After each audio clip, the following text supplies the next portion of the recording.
जिंदगी में मुश्किलें चाहे हमारे आमाल की वजह से हो या फिर अल्लाह की आजमाइश हो, उनका हल सिर्फ नमाज और सब्र से ही मुमकिन है।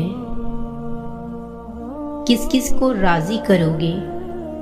एक रब को राजी कर लो, सारे मसले हल हो जाएंगे। माँ की खामोश दुआ और बाप की बेआवाज मोहब्बत औलाद के मुकद्दर को चमका देती है। बेइज्जती का सबसे बेहतरीन जवाब फासला है। जवाब मत दो, बहस मत करो, बस उनके साथ अपनी मौजूदगी खत्म कर दो, यही काफ़ी है।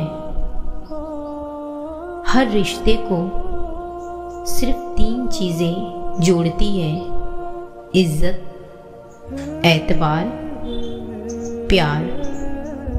इनमें से अगर कोई एक ना रहे तो बाकी 2 खुद ही खत्म हो जाती हैं।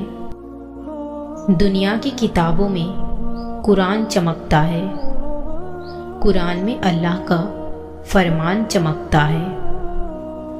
आदत जो बना ले तिलावत कुरान की, अल्लाह की नज़र में वो इंसान चमकता है। जिंदगी की सबसे बेहतरीन हिजरत गुनाहों से नेकी की तरफ पलट जाना है। जिंदगी में मुश्किलें चाहे हमारे आमाल की वजह से हो या फिर अल्लाह पाक की आजमाइश हो, उनका हल सिर्फ नमाज और सब्र से ही मुमकिन है। मुंह में जुबान तो सभी रखते हैं, मगर कमाल वो करते हैं जो उसे संभाल कर रखते हैं।